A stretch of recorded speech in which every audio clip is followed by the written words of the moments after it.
De la asistencia familiar aparece a partir del artículo 109 y siguientes del Código de las Familias del Proceso Familiar. No se encuentra básicamente un concepto tampoco. La asistencia familiar, ya tratando de conceptualizar, se puede definir como la obligación legal impuesta al pariente pudiente de ayudar al necesitado, no solo para su necesidad orgánica, sino para todo necesario para llevar una vida decorosa. ¿Pero qué es una vida decorosa? ¿Qué es una vida decorosa? Muchos pueden decir que una vida decorosa es tener una buena casa, tener todavía un almuerzo muy suculento y una familia que lleva una vida decorosa que los papás nos provean de una moto o una pequeña movilidad para llegar a la universidad. Pero es un concepto muy subjetivo, es el tema de la vida decorosa, que lo vamos a dejar obviamente al estado o al estatus que cada uno pueda tener dentro de su familia. También es que es toda prestación en dinero o especie que una persona tiene derecho a recibir de otra de acuerdo a la ley para cubrir sus necesidades. Creo que este concepto es un poco más simple, para cubrir sus necesidades. Ya no nos habla de un concepto subjetivo como es el de la decorosa. Pero lo que lleva a tratar de conceptualizar la asistencia familiar y a tratar de uniformar ciertos criterios, la importancia a partir de una sentencia constitucional, la sentencia constitucional plurinacional 1105 de año 2015, emitida por la Sala Constitucional Segunda del Tribunal Constitucional Plurinacional. ¿Pero qué nos dice este concepto que da el Tribunal Constitucional? Lo dice: la asistencia familiar constituye el conjunto de recursos económicos o bienes en especie que deberá proveer o suministrar periódicamente a favor de los parientes beneficiarios, expresamente señalados por ley. Se trata de una obligación de carácter legal que revestida de interés social, en atención a los fines que percibe relativos a la manutención básica, generalmente de las hijas e hijos menores de edad y de la esposa o conviviente con quien no se lleva vida en común. Un poquito adelantando sobre lo que aparece acá del esposo conviviente, este concepto obviamente fue dado antes ya el código de las familias había sido promulgado. Sin embargo, este es un concepto que ya no está muy actualizado, porque todo esto de que el código de las familias ya no enfoca el concepto esposa o conviviente. Ahora se toma el concepto genérico de cónyuge, ya sea para la esposa, que se tiene dentro de la unión de matrimonio o de una unión libre. Ya no existe esta diferenciación de esposa o conviviente, ahora existe el término genérico de cónyuge. ¿Cuáles son las características de la asistencia familiar? Por una parte, podemos ver que la asistencia familiar es irrenunciable. El derecho a la asistencia familiar no puede ser renunciado por nadie, o por lo menos por quien circunstancialmente ejerce la guarda o tutela del menor. ¿Ya? La madre no puede renunciar a la asistencia familiar. En caso yo solo puedo mantener o cubrir los gastos de mi hijo y no necesito del padre de mi hijo. O si en el caso de que el padre sea quien tenga la guarda o tutela del niño, no necesito que la madre, por dignidad, por mi orgullo, no voy a pedir, es irrenunciable, ¿no? Y este concepto de irrenunciabilidad está ampliamente ligado a que esté extendido a las personas con discapacidad. ¿Ya? Es intransferible e intransmisible. No se puede transferir el derecho ni se puede transmitir, no se puede transferir la obligación ni transmitir el derecho. O sea, una persona obligada a pasar una asistencia familiar no puede transferir esa su obligación a otra persona. No puede decir, bueno, ¿saben qué? Yo, como padre de este niño, bueno, que pase la asistencia familiar mi hermano, mi tío, mi abuelo. Bueno, obviamente existen circunstancias para poder hacer esto, pero no se lo puede hacer. Y tampoco no se puede transmitir el derecho, decir, bueno, ¿saben qué? Yo tengo derecho a la asistencia familiar, pero como tengo una más en mi casa, que mi papá le pasa asistencia familiar a mi primito, que no tiene quien le pueda hacer, no se puede hacer eso. Es intransferible e intransmisible. Es incompensable. La asistencia familiar no se puede compensar, no se puede decir, ¿saben qué? Yo le he comprado a mi hijo una computadora y ahora como debo asistencia familiar que me compense eso, aquí tengo la factura, me han salido 6.000 bolivianos y ahora no quiero pagar porque le he comprado la computadora que me compense ese monto. No se puede hacer eso. ¿Ya? Es inembargable, no se puede embargar el monto de la asistencia familiar, lo que se ha fijado. Hay casos, ya vamos a ver, cuando se fija una asistencia familiar que es optativo el depósito de la asistencia familiar, ya sea en una cuenta bancaria o en las cuentas del órgano judicial, bajo el sistema Salomón Pro, órgano judicial, la sección de depósitos judiciales de la Electrónica y Financiera tiene una sección de depósitos judiciales que está a cargo del Consejo de la Magistratura y que se encarga de una sección especial que contesta a los depósitos de asistencia familiar. Se da una cuenta de estilo del banco y ahí el obligado más el posible. Eso es algo opcional, también se puede abrir una cuenta bancaria. Puede ser que la asistencia familiar sea depositar una cuenta bancaria y por algunos movimientos financieros la parte beneficiaria deba y se haya bloqueado su cuenta, ¿no?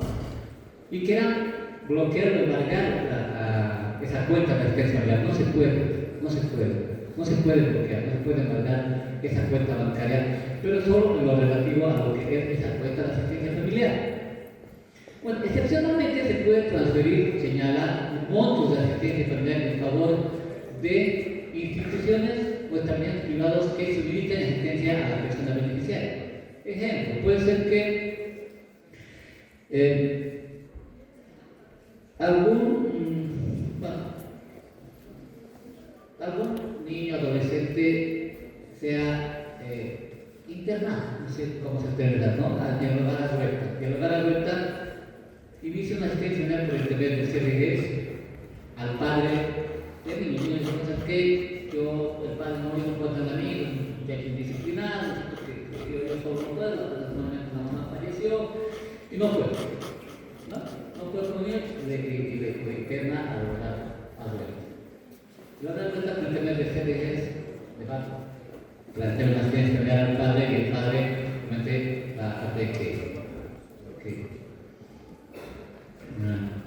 suministrar la asistencia familiar. ¿Qué hace el CDG? Hace una cuenta bancaria para nombre del niño o del adolescente. El padre deposita esa cuenta y completando una cuenta que pertenece a un adolescente o a un niño, esa sería una cuenta inamovible porque no se puede disponer de dinero de niños y adolescentes. Pero de manera excepcional, el juez puede ordenar que de esa cuenta se pueda sacar algún monto mínimo en favor de este establecimiento privado público que suministra asistencia a la persona beneficiaria. No se puede decir, ahora, por ejemplo, el mínimo de asistencia son 660. No puede decir, bueno, los 660 se va a dar a la vuelta y el banco no, porque de 660 se puede transferir a la vuelta 300 bolivianos, por decir, ¿no? Y el resto va a seguir con un fondo de arranque, de soporte para el adolescente cuando deje esta institución que le está cogiendo, para que pueda tener capital de arranque y pueda, si ha logrado un oficio o una profesión, poder tener capital de arranque.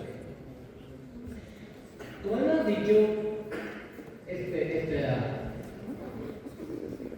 característica de la que es personaliza la asistencia familiar va muy agregada a lo que es la intransferibilidad y intransibilidad de los preferencias. Esto solo tiene derecho a solicitar asistencia familiar el beneficiario que solo está obligado a pagar la asistencia familiar que está sujeto a esta obligación.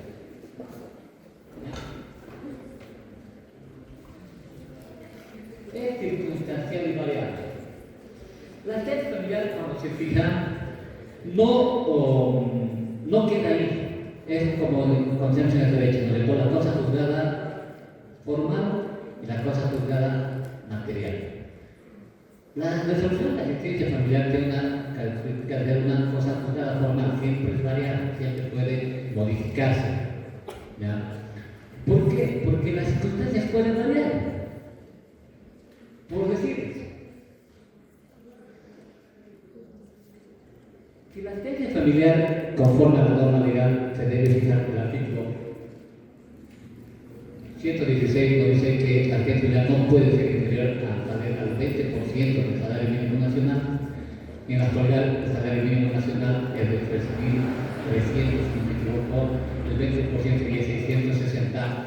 Se puede dar que ahora, circunstancialmente, ese es el salario mínimo nacional, pues un año puede incrementarse a 5.000, por decir el mínimo nacional, ¿no? Entonces, si es a 5.000, las circunstancias han variado. O sea, el 20% del mínimo nacional ya no va a ser 660, ya va a ser 1.000 bolivianos, ¿no? Puede ser también que es circunstancial y variable porque dependiendo de las circunstancias acá que manifestamos, esta puede dar a su incremento, a su rebaja o a su cesación. Eso es lo que conocemos como la modificación de la asistencia familiar, ¿no?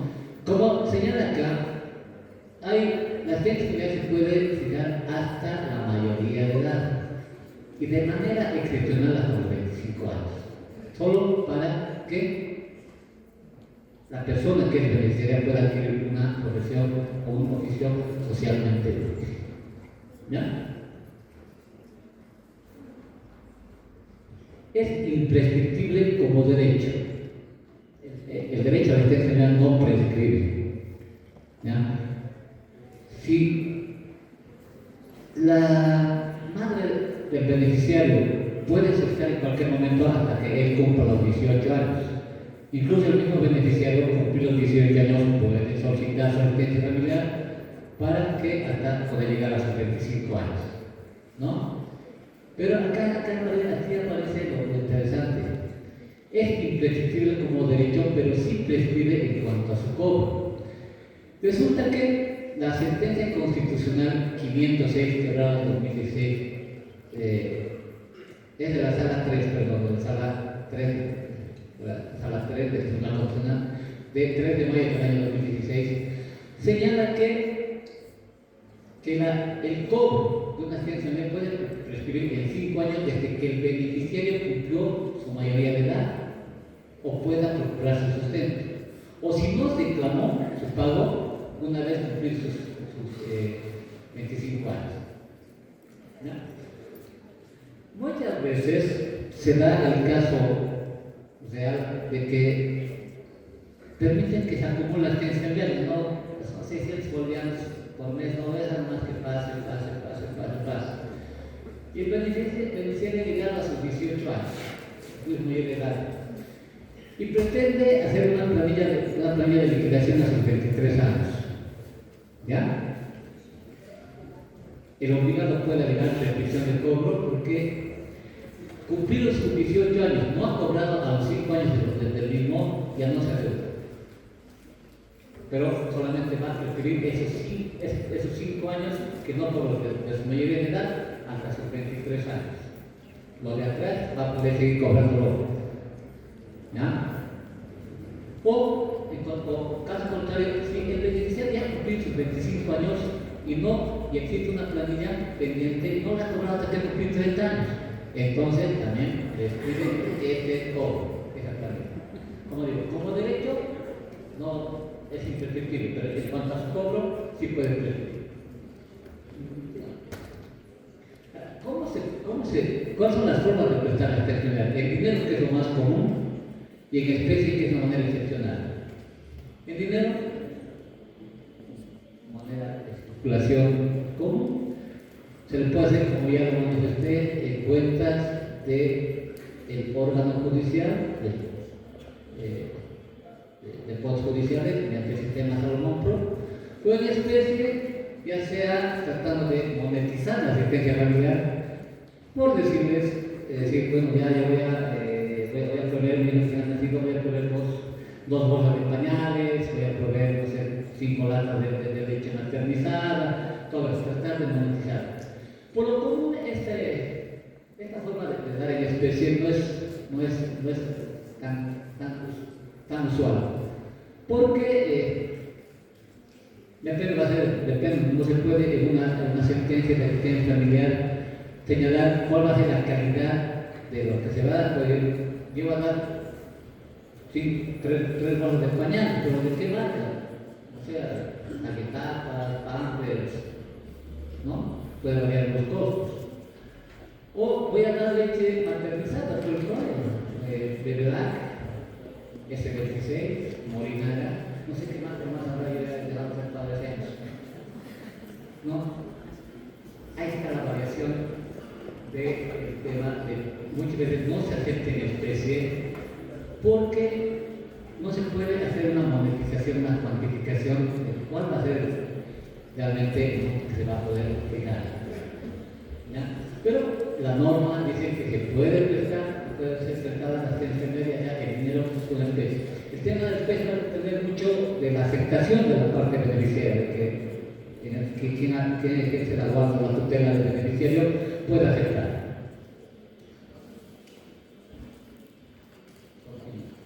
¿Quiénes están obligados a dar una asistencia media? Casi el Código de Familia del 73 coincide con el Código de la Familia del 2014. En primer lugar, cada cónyuge, padres, los defectos hacen que para abuelos, ¿no?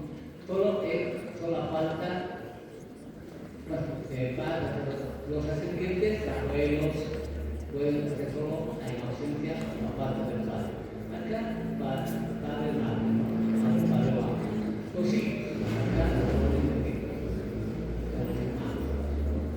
es que esto es el orden de obligar a la familiar. Y se dan cuenta, si un padre o una madre está asistencia familiar como obligada, también se constituye beneficiario. Los hermanos a la vez. Si el abuelo es obligado a la asistencia familiar, también se constituye beneficiario. El Código de las Familias el Código de Familia del 73 estaba normado como una norma general que yernos y nueras sean obligados a la asistencia familiar. El actual Código de las Familias lo pone de manera excepcional, pero solo para cubrir dos conceptos: cuál es de alimentación y salud. Antes, acá, en el Código de Familia del 73, los yernos, las nueras, el suegro, la suegra podían cubrir la asistencia familiar, pero para cubrir todos los hijos, hecho, ¿no? Ahora solamente es de manera excepcional, pero solo para estos dos hijos. Bueno, ¿cómo se fija la asistencia familiar? ¿Qué parámetros se toman? El Código de Familia del 73 solamente tomaba un solo concepto, que era el concepto de proporcionalidad. ¿No? La asistencia familiar, decía el artículo 21 del Código de Familia del 73, se fija o determina en proporción a las necesidades del beneficiario y a los recursos y posibilidades del obligado. ¿Ya? ¿Cómo se demuestra la capacidad económica? ¿Cómo se demuestra? Se debe demostrar en forma integral de los medios que demuestran los ingresos periódicos, ya sea salarios, boletos de pago, declaraciones impositivas u otras acreditaciones. Como se señala acá, el monto calificado no puede ser menor al 20% del salario mínimo nacional. Y se llega a incrementar cuando hay más de un beneficiario, beneficiaria o beneficiario, de acuerdo a sus necesidades. ¿Okay? Pero este era el único concepto que se manejaba para llegar a asistencia familiar, el concepto de proporcionalidad, capacidad económica y necesidades. En la actualidad también se maneja este concepto, el concepto de potencialidad. Dije, se establece la presunción de que la madre y el padre tienen condiciones, tanto de salud física o mental, para generar recursos económicos para cubrir la asistencia familiar a los beneficiarios, mientras no demuestren lo contrario. O sea que acá se presume que potencialmente, ya sea el padre o la madre, tienen la capacidad física y mental, de la salud física y mental, para poder generar recursos económicos y poder cubrir las necesidades de sí, mientras no demuestren lo contrario. Tienen que demostrar que esta persona, el obligado o la obligada, estarían enfermos, delicados de salud, que les imposibilita poder trabajar. Ustedes han mirado, ¿quiénes vamos alguna vez al cementerio para ver a las personas no videntes que se ganan la vida, ¿no? Cantando, rezando? Hasta esas personas generan recursos para poder cubrir su asistencia familiar. Creo que ahora ya no es tan frecuente, pero había en las reglas había personas medio raras, ¿no? Niños de 13, 14 años, adolescentes, ¿sabes? Con sus carretillas llevando bultos. Y en contraposición había también gente de la tercera edad, ya ancianos, ya de pasados 60 años también. No veíamos gente potencialmente capaz de hacer trabajos para poder tener recursos económicos, ¿no? Y es lo que considero que da lugar a que el legislador haya visto que el criterio de potencialidad debe ser enfocado para aplicar una potencialidad. Debe demostrar que no se encuentra capacitado tanto física como mentalmente para poder generar recursos y dar una asistencia familiar. No se considera justificativo para la reducción o incumplimiento de la asistencia familiar que la persona que tiene la guardia del niño o de la niña haya establecido un nuevo hogar, una nueva familia. Una pareja de esposos se divorcia, se quedan él o los niños con la madre, el padre pasa una asistencia familiar, la madre inicia una nueva relación, se vuelve a casar, el padre no puede decir, como mi esposa, la madre de mis hijos se ha casado, yo ya dejo de pasar asistencia familiar, que lo haga su nuevo esposo. No, ya hemos dicho que la asistencia familiar es, la obligación de la asistencia familiar es intransmisible, intransferible. Uno no puede transferir esa obligación, ¿no? Pues el nuevo esposo de mi esposa que pasa asistencia familiar, que se quiere hacer cargo de mi esposa, que se haga cargo también de mis hijos. No, no se puede hacer eso. El pago de la asistencia familiar es exigible por mensualidades vencidas, cosas desde la fecha de la citación con la demanda. Ejemplo, se ha demandado una asistencia familiar, vamos a ver el procedimiento en su momento, de dónde la toma. En una asistencia familiar, el juez acoge la demanda, admite, dispone que se cite al obligado, le citan con el día de hoy.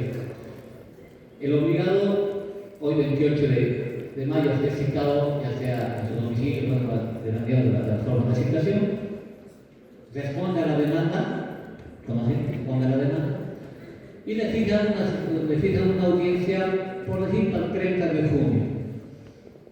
¿Desde cuándo va a empezar la asistencia familiar? Desde hoy día, no desde el día de la audiencia. Desde el día 28 de mayo. Ya el 28 de junio, ya deberá un mes. El 28 de julio, 2 meses. ¿Ya? También se señala que la asistencia familiar puede ser entregada ya sea de forma directa o depositada, o sea, de forma directa al beneficiario, depositada en una cuenta del sistema financiero, en función del acuerdo de las partes. Como le dije, en la audiencia que se lleva de asistencia familiar, ya fijada la asistencia familiar, el monto de la asistencia familiar, el juez consulta generalmente a la parte beneficiaria donde desea que el obligado deposite. La parte beneficiaria puede decir que yo quiero que deposite en el sistema Salomón Pro, del órgano judicial, en la sección del juez judicial. O puede ser que yo, la verdad, tengo la intención de no radicar en Potosí, me voy con mi hijo a Sucre, y como no puedo estar viendo cada mes acá a la sección del juez judicial a escoger, solicito, voy a poner al conocimiento del obligado una cuenta bancaria en cualquier entidad del sistema financiero. No existe el órgano judicial, no puede tener que reportar en el Banco Unión, en el Mercantil Santa Cruz, en el Visa, en el Ganadero, o el, no sé, el PRODE. No, eso ya es algo que debe ser la parte beneficiaria. O sea, que yo voy a pedir este depósito, es más por comodidad. Deducción y aumento de la asistencia familiar. Conforme al artículo 123 del Código de las Familias, la asistencia familiar puede ser reducida o aumentada dependiendo de que se hayan incrementado las necesidades del beneficiario o los recursos del beneficiario, o hayan modificado o hayan reducido o incrementado la capacidad económica del obligado. Es decir, es genérico, es muy común que la necesidad de nuestros hijos se incrementan periódicamente. Ya no se puede dar a un niño de 2 años un monto determinado cuando este niño ya ha llegado a sus 6 años y empezaba a estudiar. O sea, las necesidades cantidad de beneficiarios siempre tienden a incrementarse. Muy pocas veces tienden a reducir la necesidad. Pero ¿qué pasa con la capacidad económica del obligado? Quizás, ahora que yo me pongo un ejemplo, quizás no sea correcto, pero verdad y totalmente mejor. Se han suscitado las elecciones subnacionales, ¿no? Y el obligado era un señor que era asambleísta departamental, tenía su buen ingreso, pues en cuanto ganaba la asamblea departamental, no quiero tampoco señalar que fue como ejemplo, en cuanto a 18.000 bolivianos que ganaba la asamblea departamental. Bueno, como asambleísta, le fijaron una asistencia por 7.000 bolivianos, 1.000 bolivianos, pero además de ser asambleísta, que además recibió la confianza del electorado, y ahora ha vuelto a ser una persona que no es asambleísta, sus ingresos se han rebajado, ahora han vuelto a su actividad normal, con unos ingresos mensuales de 5.000 bolivianos. Entonces ya han variado la capacidad económica del obligado. En este caso el obligado va a poder pedir las rebajas de la asistencia familiar. Por eso que ahí empieza lo que habíamos conocido con una característica, la circunstancialidad y la variabilidad. Ha variado las circunstancias. Ese señor que era asambleísta ya no gana 18.000, ya no puede pagar 1.500 bolivianos. Ahora va a tener que pedir, porque acreditando que la asambleísta que no tiene ingresos tan cuantiosos, va a tener que pedir la rebaja. Por eso es que la norma del artículo 123 dice que la asistencia familiar aumenta o reduce de acuerdo al incremento o la reducción, ya sea de la necesidad del beneficiario o a los ingresos del obligado. Vamos a hablar de la historia. Cuando hablamos de la cesación, existen estos requisitos.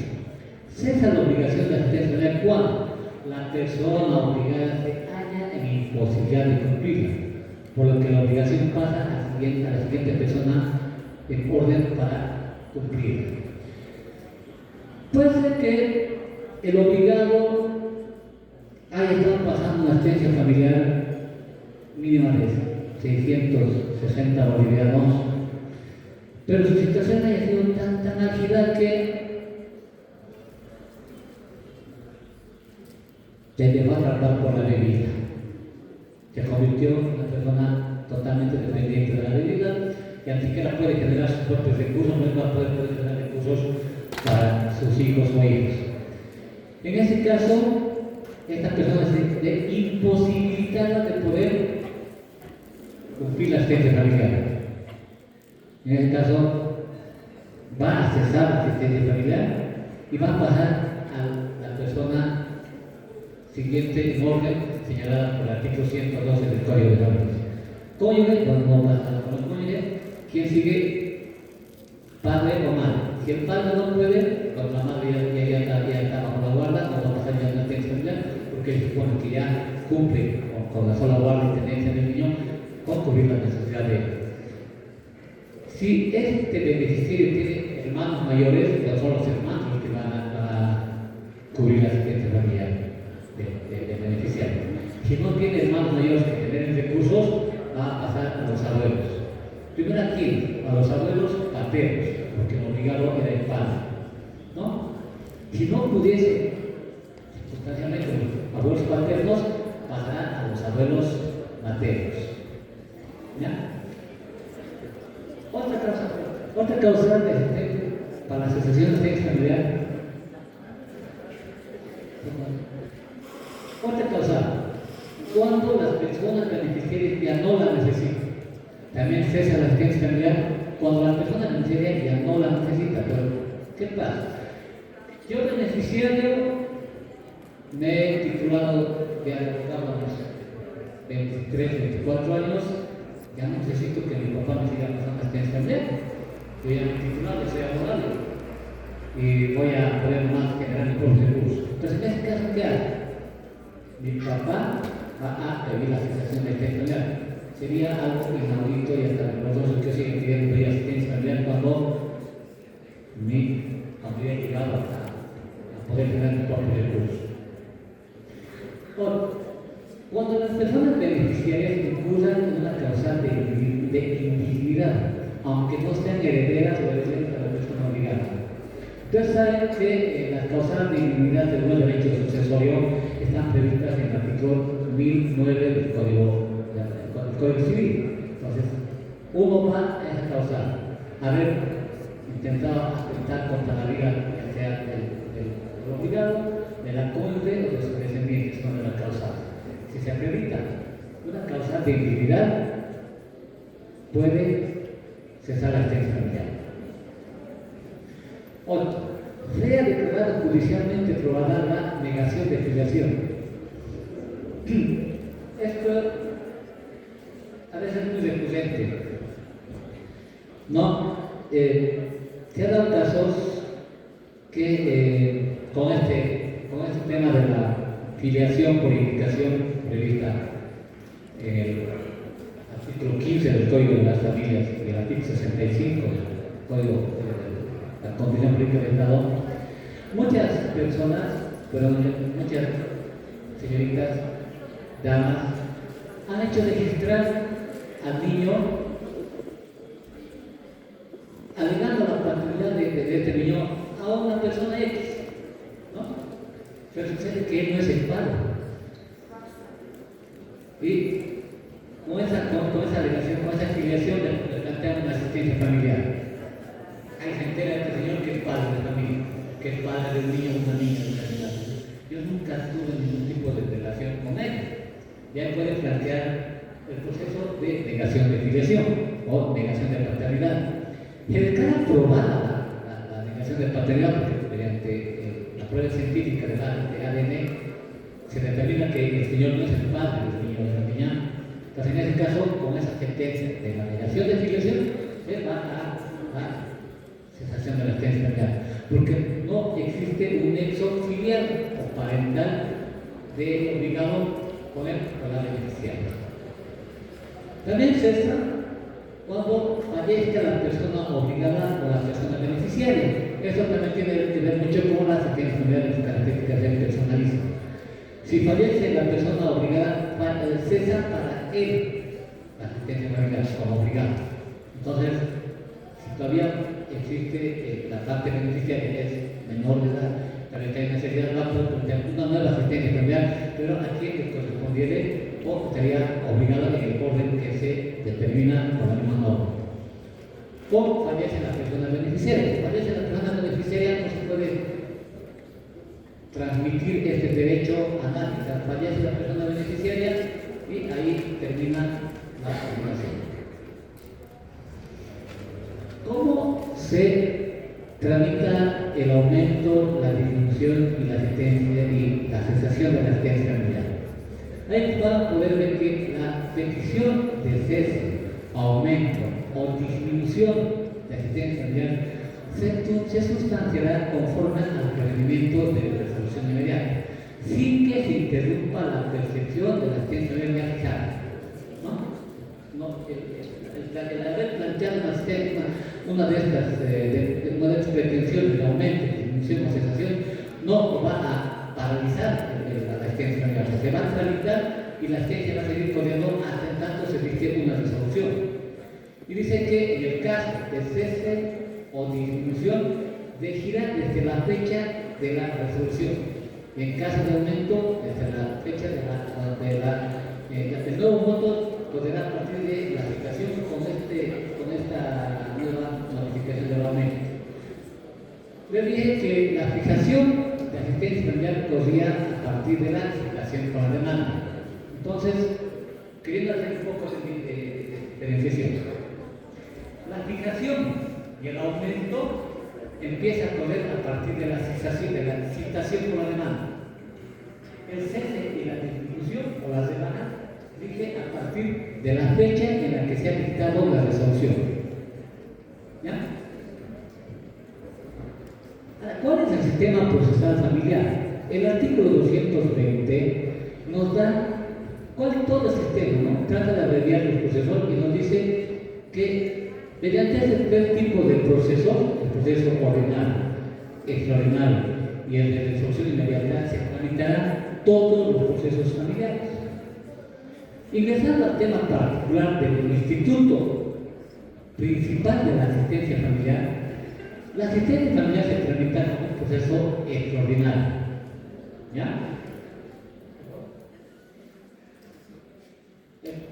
Ahí van a poder ver,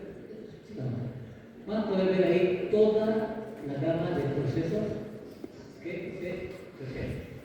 Como proceso extraordinario: el divorcio, la declaración judicial de filiación, la impugnación de filiación, la negación de maternidad paternidad, la comprobación de una libre derecho por nación registrada, la oposición al matrimonio, la declaración de interdicción, la cesación de interdicción, la pérdida de autoridad paterna y la asistencia familiar. ¿No? Ahí está. Para que pueda la asistencia familiar debe existir un presupuesto principal, que es la demanda. Para que empiece una asistencia familiar, realmente debe haber una demanda. ¿Pero qué es la demanda? El Deus nos dice es el primer paso del pleito, del proceso. De tal modo que solo por virtud de la demanda puede empezar un proceso determinado. Ahí se aplica el principio de nemo iuris sine actore. No hay juicio sin actor. Si no hay una parte que va a promover la demanda, la pretensión, esa pretensión no va a correr.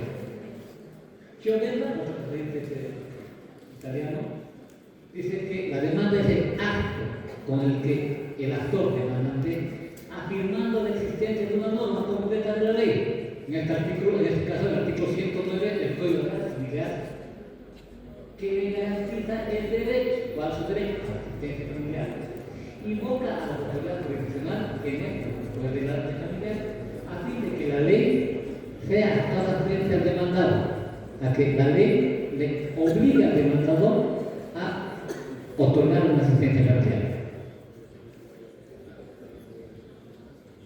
Bueno, la demanda, como se dice, debe ser presentada ante la autoridad jurisdiccional competente en materia familiar, que es el juez público familiar, y también nos señala que la omisión o imprudente indicación de la autoridad judicial competente no es causal de rechazo de la demanda. Cuando sea evidente la omisión o imprudente indicación, la autoridad judicial deberá enviar antecedentes al despacho respectivo. Los servidores de apoyo jurisdiccional actuarán como celeridad bajo pena de responsabilidad. Sucede que, por un error de taipeo, por decirles, demandamos un proceso de asistencia familiar y en la parte de señalamiento de la autoridad jurisdiccional no hemos cambiado, no puedo, señor juez civil y comercial de turno, señor juez público civil y comercial de turno, y intento asistencia familiar, demanda asistencia familiar. Personal de plataforma no se han dado cuenta de qué estaban pidiendo y solamente se han fijado a la autoridad y demandan a un juez en materia civil, ¿no? Materia civil con más, pues materia civil con público, materia civil con más detenimiento. Eso no me corresponde, yo soy incompetente por razón de materia. No, yo no atiendo asistencias familiares, de mi competencia por razón de materias otros grupos. ¿Qué hace este juez? Dispone que el auxiliar de su despacho devuelva ese proceso a la sección de plataforma, para que plataforma haga un nuevo sorteo para que llegue a un juzgado de familia. Y el juez de familia, una vez en su despacho, podrá hacer la observación a la parte demandante, para que modifique o subsane la indicación de la autoridad a quien se ha dirigido la demanda. Eso es a lo que se acuerda. ¿Ya?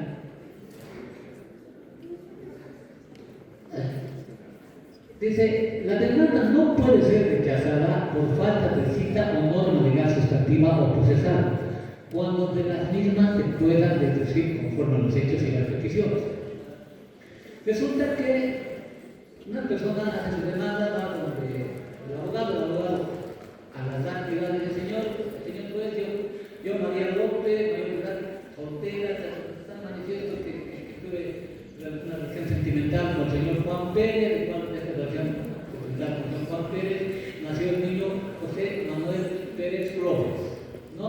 En la actualidad el señor Juan Pérez nos abandonó tanto a mi persona como a su hijo, y él es una persona estudiante, trabaja en el rubro X, tiene una ganancia de 10.000 bolivianos mes, por lo que tenía la necesidad de mi hijo de necesidades, yo quiero que me pasen la asistencia familiar el monto de 1.000 bolivianos, ¿no? El señor Monte vive en la calle de La Paz, Juan Santos, zona, no sé, zona San Marcos, ¿no? Se puede ver que ahí no se ha puesto ni una sola norma legal. No es una sola norma legal, pero la persona beneficiaria, la madre del beneficiario, ha hecho un relato de todas las circunstancias y qué es lo que quiere. El juez no puede ir previamente, la integrante, la demandante, señale que no sustenta su petición. No puede rechazar por la razón. Porque ya en los términos de la misma se puede decir qué es lo que se quiere. Aunque el abogado o la verdura no haya puesto un solo artículo, ya sea sustantivo o procesal, el juez no puede decir, no, previamente usted señale artículos, jurisprudencia, doctrina, no. La texto es por las mismas características o principios del proceso familiar es informal, no es un proceso formal. Puede cumplir con el pero no es el tema de la formalidad, no puede ir a pedir que esa demanda vaya o esa protección vaya necesariamente indicando una norma legal sustantiva o procesal. Los requisitos de demanda están señalados en el artículo 258 del Código de las Familias, no vamos a detallar cada una, pero nos cuesta la manera de que puedan ver siempre la indicación de la autoridad, el completo de mi dirección, la parte demandante, nombre o algo que realice al demandado. Luego, breve relato y proceso de los hechos. Yo conocí a Felipe X, enamorado, de una relación sentimental. Él me hizo muchas promesas, luego vamos a tener un niño o una niña. Petición concreta, ¿qué? Tiene familiar. Firma del demandante, o en este caso puede visitar, si es que no supiera firmar.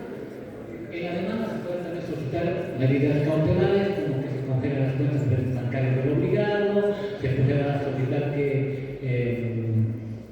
qué bienes tiene, si tiene casa, están alquilando, para ver un tema de la capacidad económica.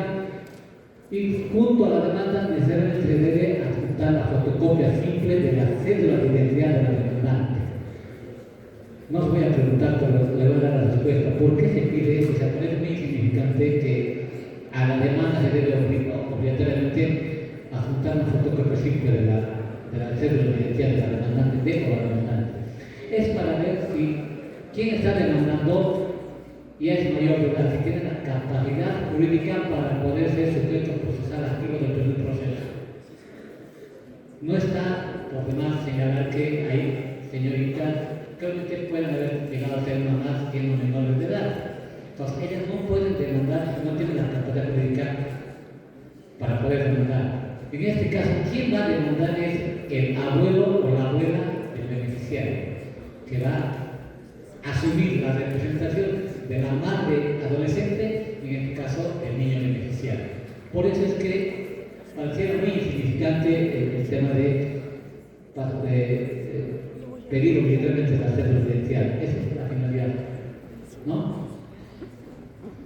Continuemos, por favor. Y la firma del abogado que va a patrocinar la demanda. Necesariamente con la demanda se debe adjuntar toda la prueba documental con la que cuente la parte demandante. Y también la parte demandante debe ofrecer todos los medios probatorios de los que intente valerse. Por decir, debe ofrecer toda la prueba documental, obviamente que es el certificado de nacimiento de la beneficiaria, si logra conseguir una boleta de pago del obligado, lo hará. Quizás un contrato de alquiler de la beneficiaria, y todo eso, ¿no? Prueba documental. Y toda la prueba del que te valer, que ofrecerá, quizás que ofrecer como prueba testificar. También solicito se oficie a la gestora, solicito se oficie, no sé, a la institución donde trabaje el obligado, para que certifique cuánto gana, en qué trabaja y cuáles son sus ingresos.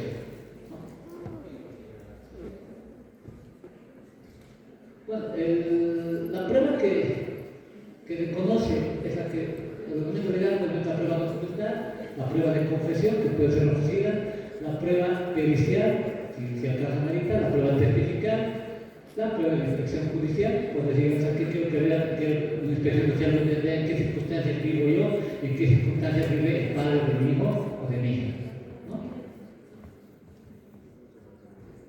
Se puede modificar lo que la demanda hasta antes de que se responda a esto. ¿Ya? Una vez citada la demanda al obligado, y si es que aún no ha respondido o ha contestado a la demanda, se puede ampliar o modificar esto. Si ha contestado, ya no se puede hacer nada. También se señala que se puede proceder al retiro de la demanda de asistencia familiar, obvio cuando no ha sido aún contestada, ¿no? En este caso de la asistencia familiar, cuando se procede o se demanda el retiro de la demanda, se solicita el retiro de la demanda, necesariamente este retiro de demanda debe ponerse al conocimiento de la Defensoría de la Niñez y Adolescencia, ¿no? Para que ésta se pronuncie dentro del plazo de 3 días si es viable o es inviable este retiro de demanda. Porque obviamente la Defensoría de la Niñez y Adolescencia tiene que precautelar los derechos de niños y adolescentes, ¿no? Es la razón. También se puede subsanar la demanda, ¿no? Después, como ya dije, han hecho una mala indicación de la autoridad jurisdiccional, después de 3 días, dentro de 3 días puede pedir que se subsane, bajo el procedimiento de tenerse por no presentar la demanda. Una vez admitida la demanda, si ya cumplido con todos los presupuestos, se pueden trasladar, se dice que se pone en conocimiento del obligado y el obligado va a tener 5 días para responder y se le va a citar bajo las formas de citación que conocemos. La citación personal, la citación secundaria, la citación ejecutal o la citación por comisión. Bueno, el obligado va a proceder a la contestación de la demanda, que es donde va a poder alegar todas sus defensas, va a poder manifestar toda su verdad, si podemos señalarlo, y conforme dice el mismo palacio, la contestación de la demanda es el acto mediante el cual el demandado alega en el proceso aquellas defensas que no deban ser opuestas como decreto y especial pronunciamiento, o toda clase de defensas que intenten hacer valer contra la pretensión procesal. Santiago Fácil es el acto que completa la selección procesal en la cual el demandado formula todas las defensas que quiera hacer valer, salvo las que estuvieran utilizadas como de previo y especial pronunciamiento. Las defensas de previo y especial pronunciamiento las conocemos como excepciones.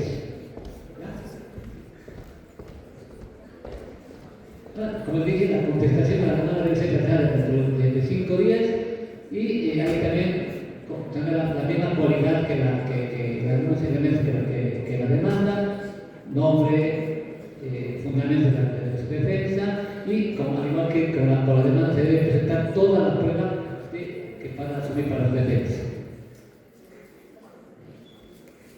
Y obvio hay la firma del obligado, si no se puede verificar, y como ya se le acompañará toda la prueba o ofrecerá por su medio de prueba para fundar su defensa.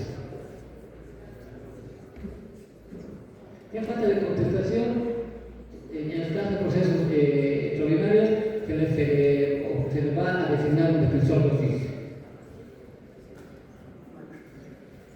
Bien, ya se ha manifestado la asistencia familiar, ya sea en cuanto a su fijación o a su modificación, reducción, aumento o cesación, se rige bajo pasos específicos de audiencia. Primeramente, ahí podemos ver el artículo 440, que nos dice: se debe instalar la audiencia por la autoridad, se debe verificar, también a la parte final, se debe verificar si las partes citadas también se encuentran en audiencia. El juez concederá la palabra, ya sea por orden a la parte demandante, para que pueda ratificarse su demanda o pueda alegar nuevos hechos siempre que no vayan a modificar su demanda principal. Lo propio hará con la parte demandada, se ratificará esa contestación o podrá alegar nuevos hechos que no modifiquen su contestación. presentará una conciliación en cuanto ya sea a la aplicación, al aumento, a la rebaja, a la cesación. Luego, el no suscitarse esto procederá a la admisión de la prueba, presentada ya por la parte demandante o por la parte demandada. Si se presentase un documento transaccional, se homologará. Luego se procederá a la producción de la prueba. Si ha recibido prueba certificada, se pedirá que pasen los testigos, ya sean de cargo de la parte demandante o de descargo de la parte demandada. ¿No? Concluida esta etapa de la producción de la prueba, el juez va a conceder 10 minutos a los abogados para que puedan alegar sus conclusiones, de qué manera han logrado acreditar sus pretensiones a la demanda o la contestación. Concluida esta etapa de los alegatos conclusiones, como se llama, el juez procederá a dictar una sentencia con la cual se darán por citadas las partes, ¿no? Por notificar con la sentencia. Si la sentencia no es apelada dentro de los 5 días de haber sido notificada, quedará ejecutorial. Si es apelada, bueno, esta apelación se la concederá en traslado al obligado o por la parte apelada, para que una vez constatada se considerará el recurso de apelación y se pondrá que debe obrados al Tribunal Superior General, en este caso a la Sala Civil, Comercial y Familiar del Tribunal Departamental de Justicia. Bueno, he tratado de llenar las expectativas por donde esté, les agradezco mucho por su atención.